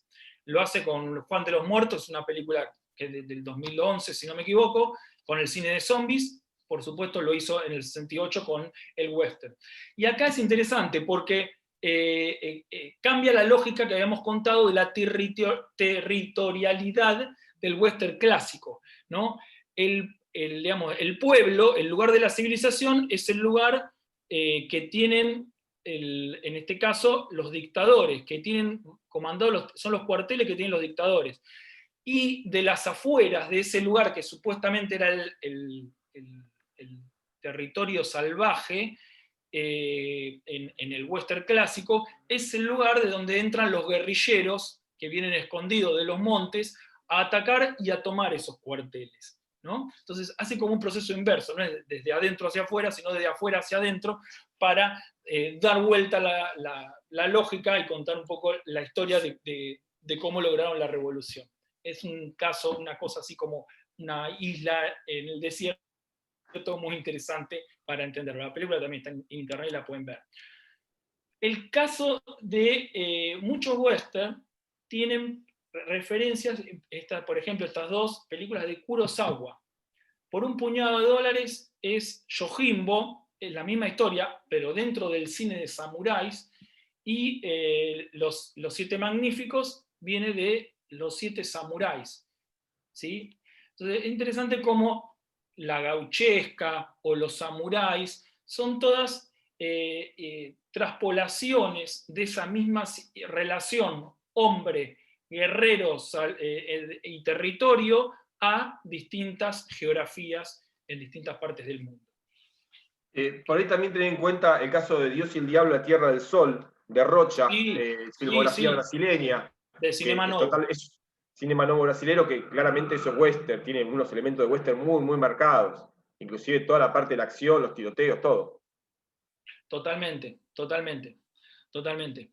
En un cine más vanguardista, si se quiere, ¿no? El Cinema Novo, que tenía características más asociadas a la Nouvelle Vague que al cine clásico. Bueno, hoy en día, ¿no? Estas dos películas, las nuevas, ¿no? Están en Netflix y se hacen remakes cambiando algunas lógicas de películas clásicas, como el caso de Temple de Acero, que ahora más adelante vamos a hablar.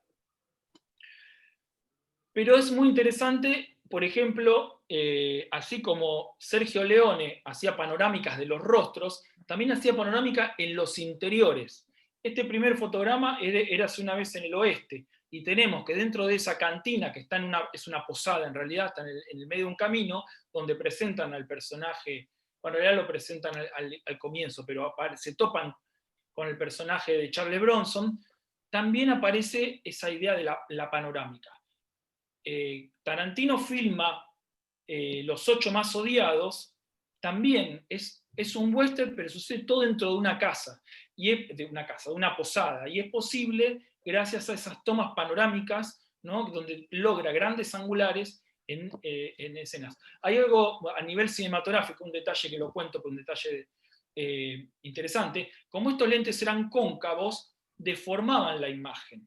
Entonces, si por ejemplo, en la toma horizontal, en los extremos había cuadros colgados en la pared, como estos lentes eran cóncavos, se iban más hacia abajo. Entonces, las escenografías tenían que trucar la altura de ciertos elementos para que esa imagen tan amplia se vea como una imagen real y no una imagen deformada.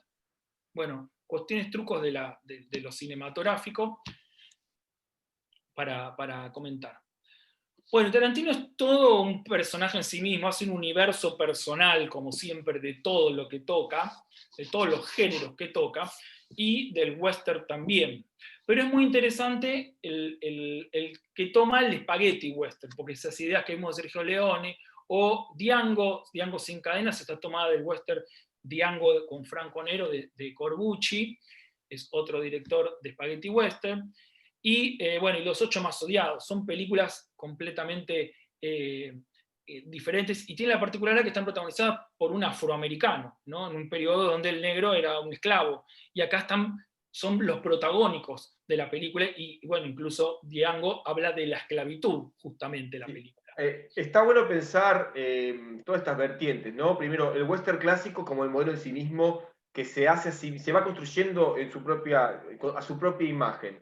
El western spaghetti, que hace una relectura casi posmoderna de esta primera fase de la posmodernidad, donde lo reinterpreta, lo recrea y lo estetiza también, porque hay una estetización, ¿no? Una estilización inclusive en el western spaghetti de muchos elementos anteriores. Y después tenemos esta relectura de la segunda fase de la posmodernidad, donde ya todos estos elementos empiezan a mezclarse, a reinterpretarse y a aparecer inclusive casi con elementos inclusive hasta de la parodia.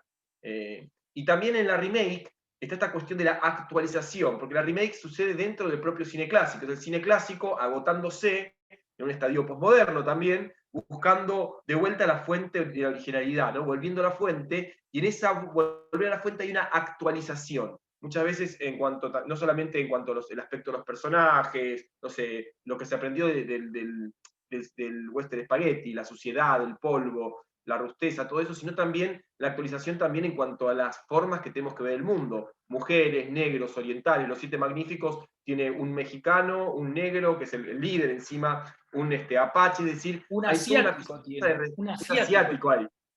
Que bueno, ahí también la ficcionalidad, es totalmente fantasioso lo que estamos viendo. Si yo quiero juzgar Los Siete Fantásticos, Los Siete Magníficos, la versión contemporánea, con el universo real histórico, voy a fracasar. Tengo que interpretar que es una ficción, una fantasía. Y justamente, y Tarantino también va a hacer eso, ¿no? Va a ser este cóctel donde ya hay una revisión del género. Por eso también es difícil decir, ¿hay una vigencia del género western? ¿O lo que tenemos es siempre una interpretación de unos gestos del pasado? Es una buena pregunta para hacerse a partir de los 90. Los 80, ¿no? Por ejemplo, es una lucha constante por volver con el western. Pero siempre hay como una cosa más bien de lectura del género, como si western fuese el gesto de una época que ya pasó. Relectura romántica, y ya que hablamos de los 90, hablamos más de Danza con Lobos. Recuerda Danza con Lobos, de una película que le iba a filmar Clint Eastwood. Kevin Costner se la saca a último momento, la filma él, y después Kevin Costner quiere filmar Los Imperdonables, y Clint Eastwood ahí le gana de mano y filma Los Imperdonables. Después van a hacer juntos una película que se llama Un Mundo Perfecto. Los Imperdonables es una gran película en todos los sentidos, porque revierte toda esta lógica del cine clásico. Acá el gran villano es el sheriff, es el personaje de Gene Hackman, es justamente el que está en el pueblo, es el corrupto, es el que establece, impone y maneja la violencia en el pueblo. Y él, bueno, es la típica redención del personaje maldito, ¿no? Él fue un delincuente en su época, después lo que cuenta la prehistoria de la película es que conoció una mujer que lo sacó de la bebida y que lo instaló en una chacra y vivió ahí hasta la muerte de su mujer. Y después, bueno, y ahí está el gesto de la época que menciona Federico, unas prostitutas que han sido dañadas por unos clientes, le pagan para que él haga la venganza. Y él hace lo que Clint Eastwood, lo que siempre hizo en sus películas desde La venganza del muerto en 1972, la venganza. Pero acá hay una concientización de lo que está haciendo. Hay toda una reflexión en la película sobre lo que es asesinar, sobre lo que es el alcohol que se toma todo el tiempo en el lejano oeste, y lo que son los personajes, ¿no? Los personajes, los mundos oscuros que ocurren en esa idea de civilización y barbarie, que no están tan claramente definidas como creíamos en la época de John Wayne. Sí, eso es extraordinario, ¿no? Un western... No sé, Sí, dale. No, es decir, es extraordinario para mí. Para mí, Los Imperdonables es de los mejores western contemporáneos. Inclusive siento que en los 90 refunda el género y por fin hace que el género americano recupere una identidad propia que había perdido, ¿no? El western spaghetti lo saca de carril y de alguna forma los 80 es un momento como de prueba, de fracaso del western americano, y acá se rejunta, ¿no? Por ahí Clint Eastwood toma todo lo que aprendió del western clásico, lo que aprendió del western spaghetti, y lo resignifica en su época. Y que esta idea genial que estabas marcando, ¿no? De que aparezca la muerte como algo difícil, algo pesado. En el pasado matábamos fácilmente, que podíamos pensar en el pasado de las películas también, en el western clásico, pero ahora tenemos que reflexionar sobre que matar no es algo que se haga al paso. Matar es una agonía. Asesinar a un hombre es matarse a uno mismo. Y esta cuestión de no poder matar porque estoy viejo y empiezo a sensibilizarme, es realmente un tema que realmente hace que la película esté atravesada por la tragedia, ¿no? Donde cada persona, cada muerto vale muchísimo y le cuesta al espectador. El espectador también lo sufre. No es como John Wayne, que le disparaba a los indios, caían como moscas y pasábamos a otra cosa y a nadie le importaba. Acá realmente está esa carga emocional muy fuerte. Y además de una lectura de toda la historia del western. Sí, es genial. Y acá tenemos uno de los fotogramas y empezamos a hablar de los afroamericanos. Su compañero es un negro, ¿no? Y acá es interesante porque en esa construcción del marginal, el que está por fuera de lo aceptado socialmente, el delincuente es amigo del negro. Y también puede ser amigo del indio, porque está como a la misma altura de personaje marginal barra salvaje, ¿no? Y es justamente lo que vienen a reflexionar sobre la violencia y lo que vienen a hacer justicia en la película, ¿no? Vienen el cambio que hizo el género. El personaje de Samuel Jackson en Django sin cadenas de Tarantino, que es maravilloso, porque es el negro que queda de los negros esperando la aprobación del blanco sin lograr ser blanco, ¿no? Algo muy propio de clase media argentina, y lo dejamos ahí. Y bueno, y protagonizando Denzel Washington en la remake de Los Siete Magníficos, que es una película bastante floja, también hay que decirlo, pero protagonizando el western él, ¿no? Dentro de la larga lista de películas de acción que él hace, ¿no? Cómo esta idea del afroamericano cambia también en el género. Lo que hace Tarantino es altamente polémico, muy polémico, porque mientras que los demás western, de forma, digamos, políticamente correcta, incorporan la presencia del negro, ¿no? Por ejemplo, Silverado, que también estaba en Netflix para ver si alguien la quería ver, donde aparece el tema de la discriminación y el negro se integra al equipo. Lo que hace, ya Tarantino da la vuelta completa, porque no solamente incorpora al afroamericano, sino que lo vuelve cruel en el personaje de Django, cruel con los propios negros cuando él juega a dejar que los maten para simular, y después lo vuelve directamente un villano tremendo y un racista tremendo en el otro personaje, ¿no? Dando toda la vuelta al círculo con la alienación total del personaje negro que odia a los propios negros y los humilla. Volviéndose, obviamente, una película polémica, una película de alguna forma que políticamente, ¿no?, incomoda muchísimo al público, pero que desde algún lugar también es muy honesta. Bueno, y la mujer, ¿y qué pasa con la mujer en el western moderno, en la actualidad? Y ahí tenemos una película de Sam Raimi, un director que después hizo las de El Hombre Araña, o sea, un director de Hollywood, que hace una película en 1995 que se llama Rápida y Mortal, que está para ver en Netflix, y que la protagoniza Sharon Stone. Y acá, ya, si bien es una mujer ruda, por aquello que le pasó, otra vez el villano es el sheriff y otra vez es Gene Hackman, 92 Los Imperdonables, 95 Rápida y Mortal, y vean el elenco que tiene. Aparece un todavía desconocido Leonardo DiCaprio y un todavía desconocido, se me fue el nombre, pero bueno, no tiene nadie fantástico. Russell Crowe. Russell Crowe, gracias. No sé si había hecho Gladiador ya para esa época, no me acuerdo de eso. No, Gladiador es 2000. Es antes del Gladiador.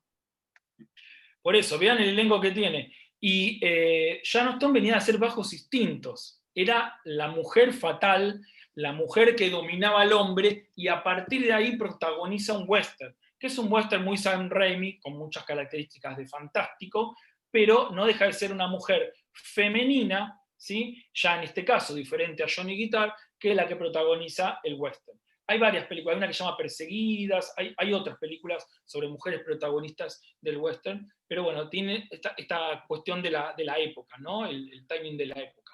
Y llegamos a Temple de Acero, donde también la gran diferencia de la película, es un peliculón, ¿no? Sí. La gran diferencia de esta película con la película protagonizada por John Wayne en el periodo clásico, que también se llama Temple de Acero, es que esta historia la cuenta la chica, ¿sí? La chica es la que cuenta la historia, y la chica es la protagonista, de alguna manera, aunque, por supuesto, todos los aplausos se los lleva Jeff Bridges en el personaje. Pero acá ya no hay un héroe al modo John Wayne, ¿no? Que por supuesto hay una cosa como paternal en algún momento de la película, pero ese héroe inquebrantable tampoco está acá. Acá el personaje de Jeff Bridges es una especie de perdedor, ¿no? Es un tipo que fue bueno en su época, y acá incluso lo conocemos cuando es juzgado y cuando se dice todas las brutalidades que el tipo cometió. Y acá esta mujer, ¿no? que incluso el final, los Coen van a decir que ellos no se basaron en la película de John Wayne, sino que se basan en la novela en la cual se basó la película de John Wayne, y esto es interesante. Y ahí en esa historia, la chica, aparece esa escena final, que es la chica buscando al personaje de Jeff Bridges para, de alguna manera, agradecerle, y descubre que está muerto, y recupera el cajón y lo va a sepultar, y ella dice que no se casó, que es como una mujer mal vista, etcétera, etcétera, pero es una mujer con decisión, es la mujer que acciona, es la mujer que osa retrucarle a los personajes, inclusive al personaje de Matt Damon también, y es la que hace avanzar el relato y llevar las cosas a las consecuencias que llegan. Muy interesante. No solo de la mujer, sino del niño en el western, ¿no? La mujer y la niña, que se revierte en esa función que tenía el western clásico. Ahí por ahí hacer un resumen de la representación de la mujer que estuvimos nombrando hoy. Primero se habló de la mujer sumisa, que simplemente influye en el hombre, pero no puede hacer nada. Después la mujer masculinizada para poder tomar un rol masculino. Después la mujer que se revela, pero desde la sexualización en los 90. Y por último, esta otra forma de representar a la mujer independiente, mucho más cercana a la idea del feminismo o de las ideas que tenemos sobre género en el siglo XXI, ¿no? Hay una evolución de la representación. Y otra también interesante, aunque supuestamente el western esté representando el pasado histórico, ya vimos igual que no es así, porque en realidad siempre está representando con mayor o menor medida una ficción, una fantasía, siempre también está reflejando los valores de una época, ¿no? Por eso los republicanos, el medio y la izquierda en Italia, y estas miradas diferentes sobre el lugar de las etnias, el lugar de los géneros, ¿no? El lugar de las edades, que van a funcionar de diferente manera, ¿no? Hay todo un aprendizaje. Cuando yo veo Temple de Acero, veo Django, no estoy viendo solamente esa película, sino que veo de alguna forma el estrato de todo ese imaginario desde Porter hasta acá, ¿no? Todo eso está jugando en esas películas con todo lo aprendido a lo largo de 90 años, no sé, 100 y pico de años de film. Muy bien, hemos concluido, un poco pasados de hora, pero bien. Vamos con las preguntas.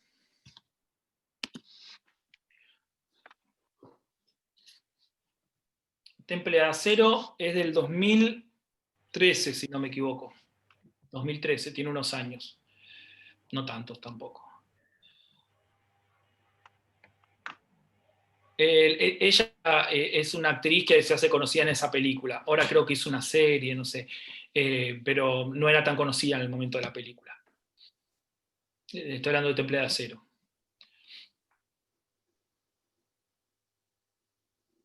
¿Tienen un western favorito? Y yo creo que Los Imperdonables ese sería uno de ellos, sí, definitivamente. Los Imperdonables y Django, la de Carbucci. Alguien pregunta qué es profundidad de campo. Profundidad de campo es cuando vos podés ver el interior del recorrido geográfico de lo que estoy viendo en la pantalla, ¿no? Pensemos que la pantalla es plana, siempre es plana la pantalla. Y según cómo se ponga la cámara, siempre cómo se construya la puesta en escena y cómo se trabajen las líneas de fuga, recursos de fotografía estoy hablando, puedo ver la profundidad del campo. Puedo ver que un personaje viene del fondo del plano y se va acercando a la pantalla y, por supuesto, va cambiando el tamaño de plano en ese claro, eso para poder entenderlo mejor, el cine clásico es exactamente lo contrario. Deja en foco lo que está, el objeto de mirar y generalmente hace que a partir de unos metros aparezca como el fuera de foco, ¿no? Todo se ve borroso. En cambio, el western no hace esta cuestión de que haya foco a mucha distancia, generando lo que decía Emiliano, los diferentes planos a medida que el personaje avanza. Sí, sí. Aparte es una buena forma para mostrar el paisaje, el plano. A ver, no puedo... Sí, a veces que Los Imperdonables merece una clase completa, totalmente. Sí. Cuando la pongan en Netflix, la consideraremos. Bueno, sí, el bueno, el malo y el feo, sí, totalmente. Sí, el bueno, el malo y el feo. Acá tenemos que hacer un recorte porque si no tenemos una clase de 7 horas, ¿no? Claro, el western spaghetti. Lo que pasa es que el western spaghetti igual le hemos hablado muchísimo. Nos ha tocado siempre nombrarlo por diferentes motivos, pero de alguna forma es algo que hemos trabajado a lo largo de las clases en forma colateral, vamos a decir. No comentaste la otra de los Coen que recomendaste, que es la de... ¿Cómo se llama? Balada de Buster Scruggs. Sí, es que esa película la trabajamos en un curso de verano. Ya la trabajamos, por eso no la mencioné, pero sí, es una película episódica sobre la fundación de Estados Unidos y de alguna manera están como cada episodio viene a retrucar un personaje, el del banquero, el del buscador de oro, cada episodio reversiona uno de estos arquetipos. Y estaría en la misma lógica de los western, por ejemplo, de segunda posmodernidad al estilo Tarantino, ¿no? Hay una relectura paródica sobre el género, inclusive generando muchos registros diferentes, trabajando desde el western clásico parodiado hasta el spaghetti y pasando por todas las representaciones. Es una película muy, muy interesante, que inclusive tiene ciertas cuestiones metafísicas, ¿no? Porque también habla de la condición humana. Y tiene una cosa interesante que es introducir una especie de humor, hay una cosa medio ridícula, medio satírica. Sí. Es la parodia. Recordemos que tenemos que preguntar por el chat, por favor, porque si no es más complejo.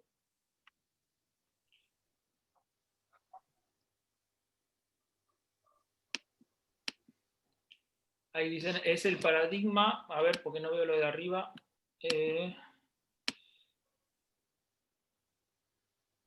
Elia Kazan, Nicolás Rey, Elia Kazan. Al final la peli termina sumisa y feminizada, además del título de la peli que lleva el nombre del hombre y no de ella. No sé de qué película están hablando ahora. Estoy leyendo un hilo de mensajes. Es el paradigma del disciplinamiento social y la colonización de la cultura, destrucción de los pueblos originarios. Perdón, a ver.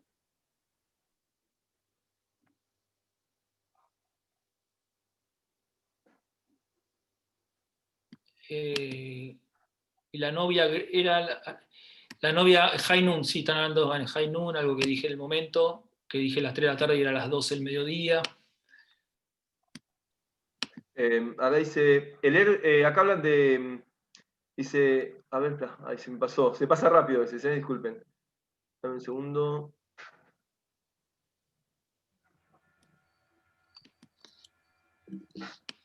Acá dice, Guido dice, el héroe indestructible del western clásico termina siendo derrotado por el antihéroe sucio del spaghetti. Creo que se está refiriendo a la primera anécdota de la balada de Buster Scrooge, ¿no? Ese personaje del western clásico, imbatible, llega un personaje con la estética del western spaghetti, con otra música, y le pega un tiro sin que se dé cuenta. Está representando en ese momento una lectura sobre lo que pasó históricamente con el western clásico y el western spaghetti en los 60, ¿no? Y cómo el western spaghetti estuvo más adaptado a las necesidades de un público que se había modernizado en sus necesidades, ¿no? Que el western clásico venía con una propuesta que ya estaba anticuada.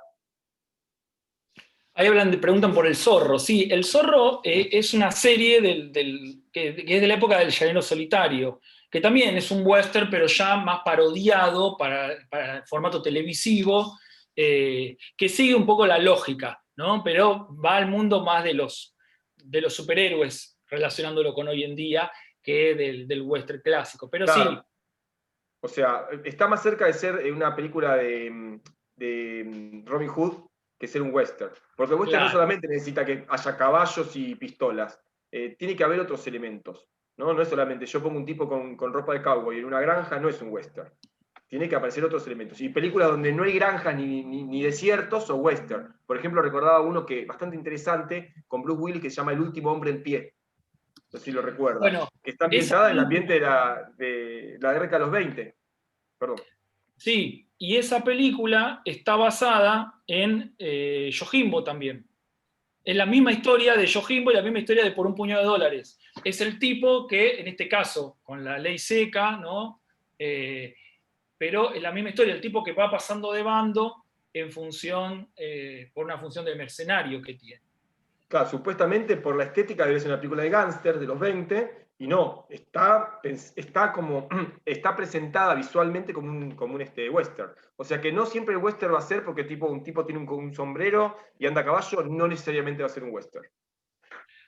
Bueno, ¿es Star Wars un western espacial? Sí, en cierta medida sí. Hay elementos. Hablamos con Fede en la semana esto. Hay un montón de películas que uno dice, tiene elementos de western, pero no lo es. Hay infinidad de esas películas. El Renacido habíamos mencionado, ¿no? O sea, un montón de películas que podríamos... Juan Pablo me había mencionado una también, la de Jeff Bridges. Sí, la de David Mackenzie, que no me acuerdo del título acá en español, que está en Netflix, ya te digo.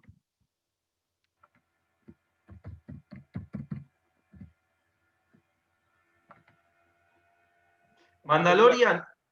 Una gran película que también, en algún punto, es un western. Acá Sol Masuto dice, Mandalorian es un western espacial propiamente dicho. No sé si alguien vio Mandalorian, que es la nueva serie de Star Wars que salió el año pasado. Esa es un western espacial. ¿Pero por qué? Porque tiene todos los elementos, los planos, los pueblos perdidos en la nada, el cazarrecompensas, los duelos con pistolas. Ahí sí, está completamente construido al modo de western. Mandalorian. Ahí sí, totalmente. No hay elementos de hibridación. Sin nada que perder. Sin nada que perder. Película muy buena, que también en cierta medida es un western. Está en Netflix, pero con el título en inglés que no me acuerdo. Ahora lo pongo en el chat. Dead Man de Jarmusch. Sí, hay un montón, pero bueno, decidimos por una cuestión de tiempo también centrarnos en los western más puros, ¿no? Puros en el sentido de asociados al género y no en estas películas que están más en una bisagra. Ahí pusieron el título, Juan Pablo puso el título en inglés. Sin lugar para los débiles, en cierta medida es un western también, la de los Coen.